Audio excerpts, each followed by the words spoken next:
Chers amis, bonjour. Ici Émile Guy de l'Église diocésaine.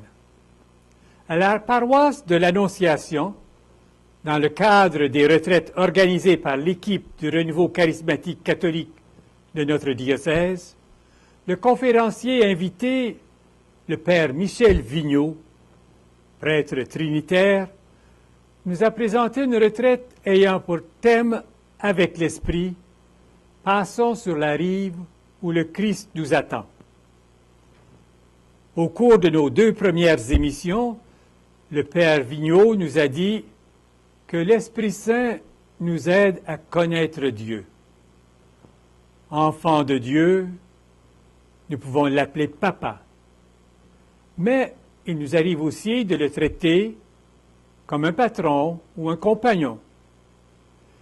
Le Père Vigneault nous a fait réfléchir sur notre relation à Dieu. Cette semaine, le Père Vigneault nous invite à faire un pas de plus avec le thème de la retraite. Passons sur la rive. Il a bien dit « passons ». Écoutons bien.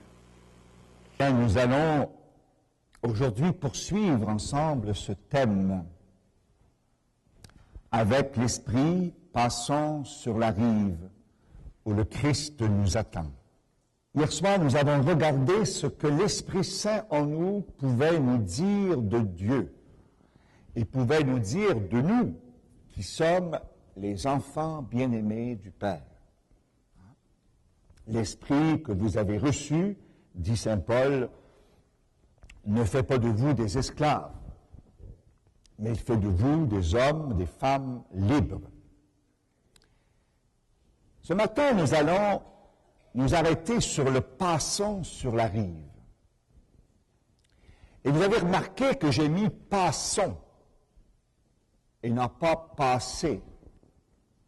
Je vous l'ai dit hier soir, tous les mots sont importants. Le passons, ça veut dire nous, le nous ensemble. Vous savez, s'il y a une chose dont je me suis rendu compte au travers ma vie, c'est que vous comme moi, nous sommes appelés à la même vocation. Bien sûr, il y a aussi des vocations si particulières, mais la vocation qui nous rassemble tous et toutes, c'est la vocation baptismale. Nous sommes appelés par notre baptême à devenir des saints, à devenir des saintes. Les chemins sont peut-être différents pour arriver à la sainteté, mais la sainteté est la même. Alors c'est pour ça que je vais parler au nous. Et pour cela, nous allons prendre l'évangile de saint Luc, au 5e chapitre. Un texte que nous connaissons bien, parce que c'est un texte que l'on lit assez fréquemment dans nos célébrations liturgiques. C'est l'appel des premiers disciples. Un jour, Jésus se tenait au bord du lac de Génézareth. Et la foule se pressait autour de lui pour écouter la parole de Dieu. Il vit 2 barques près de la rive. Les pêcheurs en étaient descendus et lavaient leurs filets. Jésus monta dans l'une des barques qui appartenait à Simon et pria celui-ci de s'éloigner un peu du rivage. Jésus s'assit dans la barque et se mit à donner son enseignement à la foule. Je vais arrêter ici. Ne vous inquiétez pas, on ira plus loin dans le texte un peu plus tard. Mais je pense qu'il est très important de nous arrêter à ces premiers versets de ce 5e chapitre de saint Luc. Mettons-nous un peu dans le contexte. Jésus commence ce qu'on appelle sa vie publique. Et il prêche la parole de Dieu. Il va dans des villages, dans les villes. Et j'imagine, c'est pas marqué dans la Bible, mais j'imagine que quand Jésus allait dans les villages, mais il était reçu par les gens, comme moi, je suis reçu ici. Il ne restait pas dans les All Living, ça n'existait pas. Il demeurait sûrement chez les gens. Donc, il connaissait sûrement Simon-Pierre, puis ses compagnons. Il avait dû assez souvent aller avec les gens du village sur le bord du rivage pour accueillir les pêcheurs. Moi, ça me parle beaucoup, ce texte-là, parce que moi, je suis fils de pêcheur. Michel nous a dit hier soir que j'étais originaire des îles de la Madeleine. Je ne sais pas si vous savez où est-ce que c'est, là. Un archipel dans le golfe Saint-Laurent entre la Gaspésie et l'île du Prince-Édouard.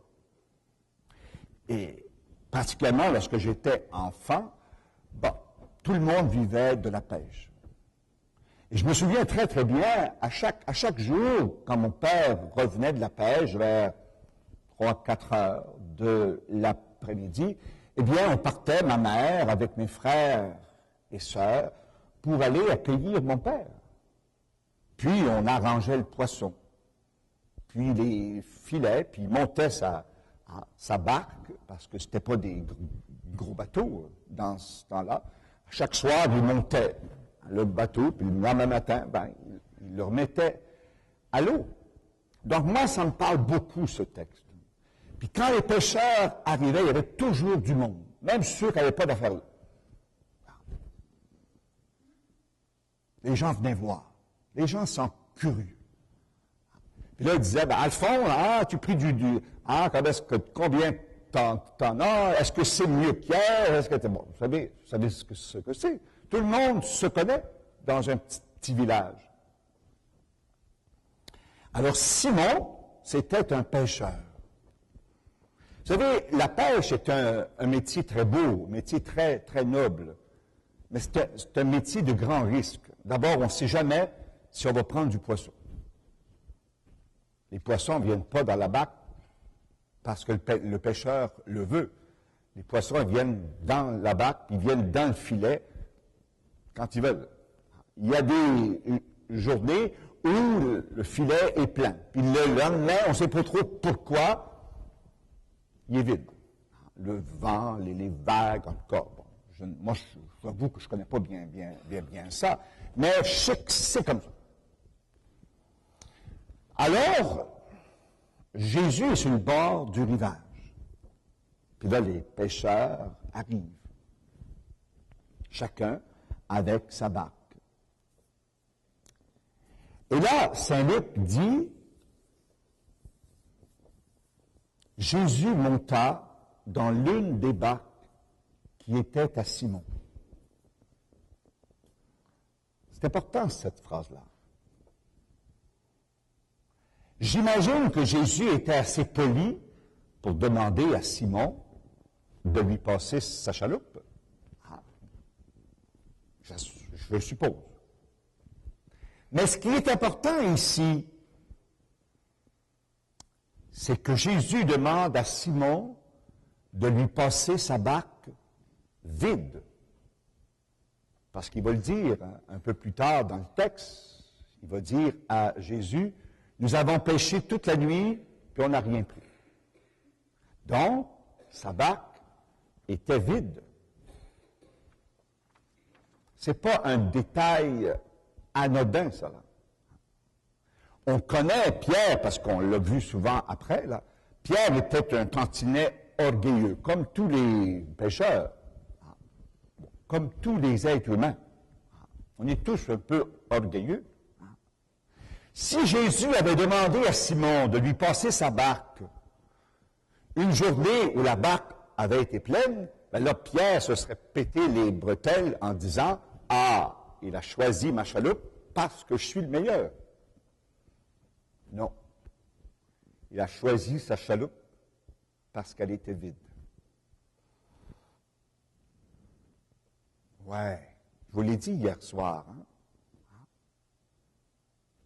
Parfois, Jésus est très, j'oserais dire, bizarre dans ses façons de faire. Alors, le premier mouvement de ce texte, autrement dit, le premier passage, c'est pas d'abord de retourner pécher. C'est d'abord et avant tout d'accepter que Jésus monte dans sa barque. Et, Saint Luc le dit très bien, de la barque, il enseignait à la foule. Vous savez, il faut faire attention au mot foule, là. Il n'y avait pas 300 000 personnes, là. C'était pas la JMJ, là. Non. La foule, c'était les gens du village, puis peut-être quelques villages autour. Puis il n'y avait pas de micro, donc il ne pouvait pas prêcher. Hein? Puis en plus, il s'était éloigné un peu. Et Jésus, il avait beau avoir une bonne voix, mais c'était juste un homme avec une voix. Il y avait quelques personnes sur le bord du rivage. Donc, il n'y avait pas de poissons, puis il n'y avait pas grand monde. C'est important. Un petit peu comme ici ce matin. Il n'y a pas grand monde. Mais c'est pas grave. C'est pas grave. Jésus n'attend pas que tout le monde soit là pour annoncer la parole. Il y a une petite foule qui se rassemble là, il y a un petit groupe, il annonce la parole. Il faut faire attention dans la Bible quand on parle des foules. Parfois, il y a des grandes foules, mais parfois, c'est des petits groupes. Il ne faut pas oublier que Jésus était au début de son ministère. C'était le début. Donc, ce qui peut nous parler dans ces premiers versets du chapitre 5 de Saint Luc, c'est le fait que Jésus veut habiter la barque de Simon.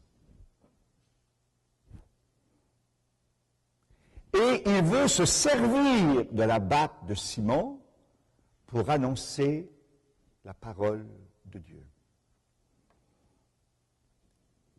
Pour Simon, sa barque, c'était sa vie. Ben oui. C'était avec sa barque qu'il gagnait sa vie. Comme mon père, quand il y avait du poisson, ça paye, puis quand il n'y en a pas, ben ça ne paye pas.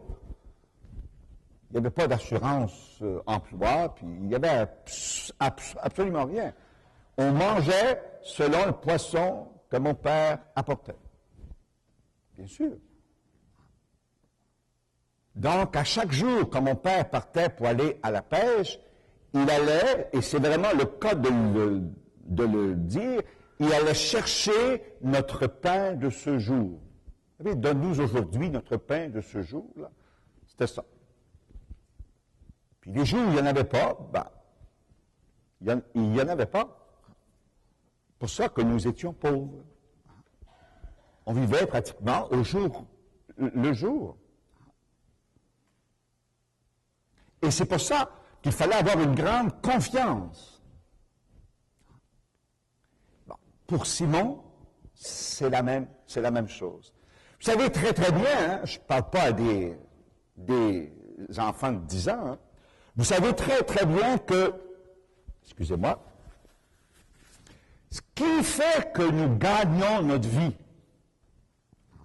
ce qui donne un sens à notre vie, est souvent aussi ce qui nous fait souffrir. Si on fait bien attention et qu'on revise un peu dans notre tête, là, ce qui dans notre vie nous donne les plus grandes joies est souvent aussi ce qui nous donne les plus grandes souffrances. Bien sûr.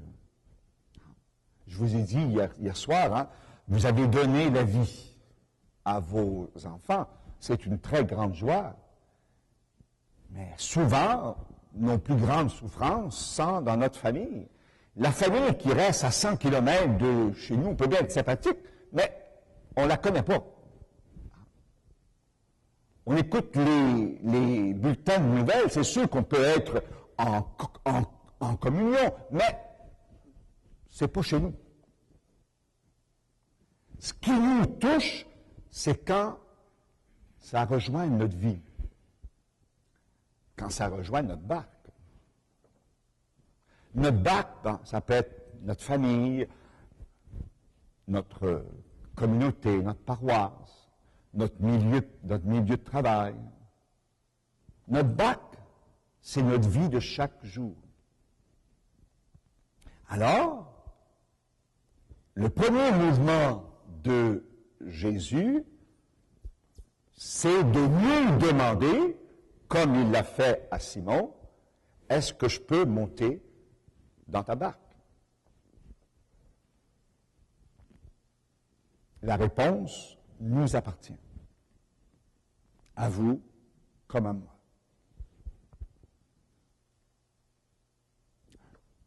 Nous, on se serait attendu que parce que Jésus est le Fils du Dieu Tout-Puissant, qui commence par faire un miracle, puis de remplir la barque de Simon.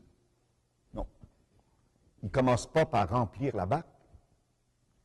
Il commence par la remplir, non pas de poissons, mais de sa présence.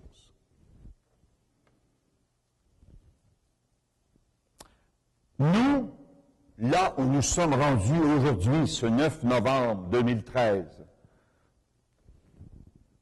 dans notre propre barque, dans notre propre histoire, dans notre propre vie,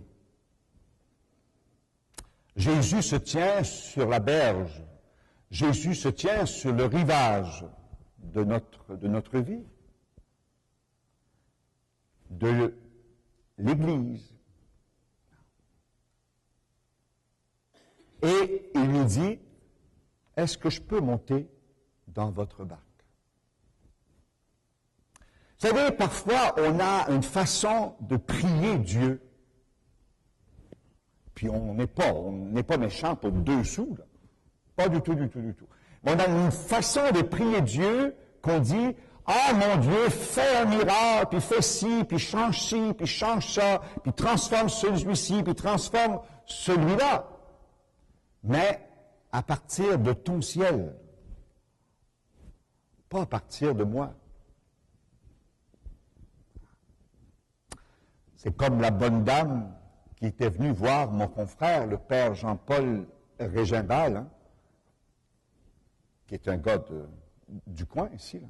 Il venait de North Bay. Hein. Et la bonne dame se lamentait, son mari était comme ci, puis son mari était comme ça, puis Bon, en tout cas, il y avait tous les péchés d'Israël. Puis elle a dit, je ne sais plus quoi faire avec.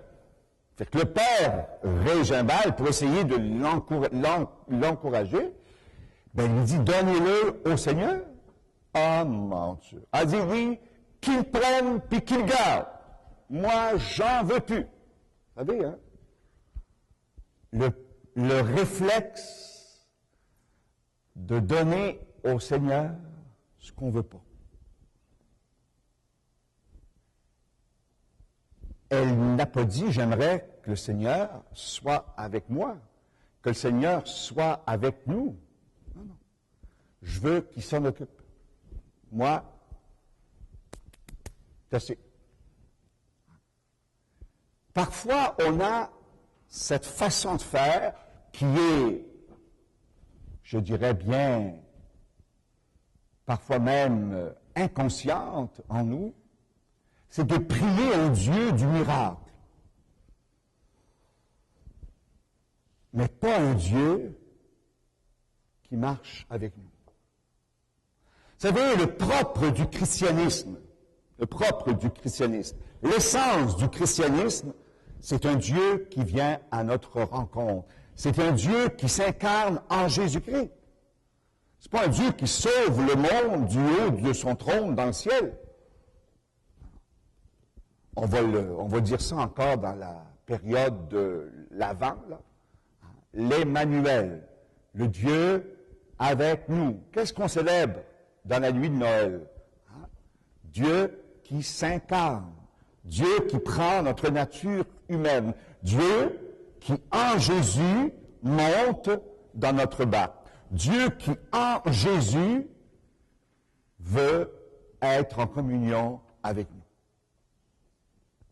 Et le deuxième volet, et celui-ci est très important aussi, le deuxième volet, c'est que dans la barque de Simon, Jésus évangélise.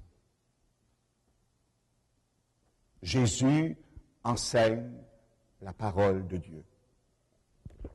Jésus ne donne pas un cours de pêcherie à Simon. Non, non, non, non, non.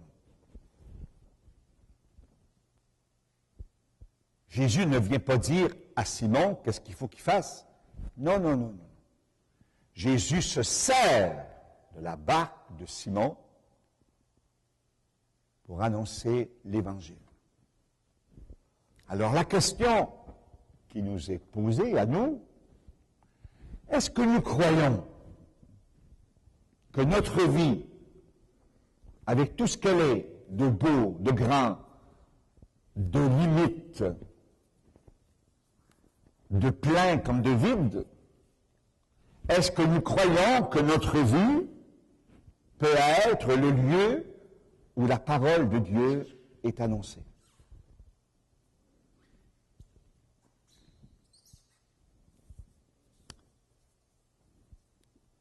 L'Église,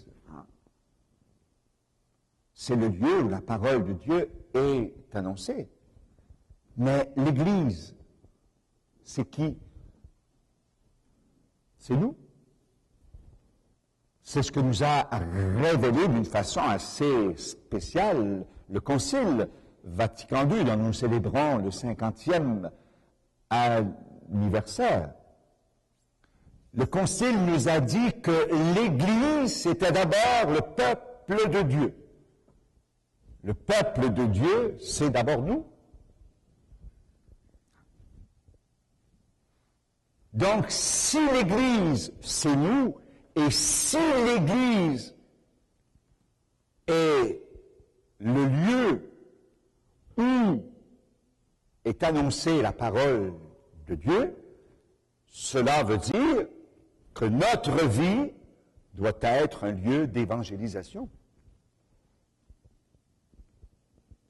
Puis avec des lieux très simples, une barque vide, peut-être pas très très propre, parce qu'une barque qui est allée à la pêche, hein, c'était pas un salon VIP, là. Une barque de pêcheurs.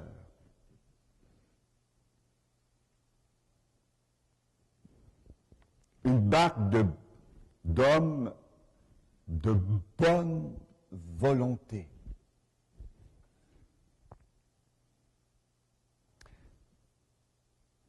La famille, le travail, les lieux où nous avons les pieds, les lieux où nous avons le cœur. Pas les lieux où on voudrait être, mais les lieux où nous sommes. Est-ce que nous les accueillons comme étant encore des lieux où l'Évangile est annoncé au monde? Les lieux où nous laissons le Christ passer par nous pour annoncer l'Évangile. C'est très important, ça. Parce que sinon, on va toujours penser que ce sont les autres qui doivent annoncer l'Évangile. Puis pendant ce temps-là, Jésus frappe à notre porte, puis il nous dit, est-ce que je peux monter dans ta barque? Ah non, prends celle de mon Seigneur, elle est bien plus belle que la mienne, puis lui, il est capable. Non, non, non, non. Mon Seigneur, qui est une poche, je m'en occupe. Mais toi,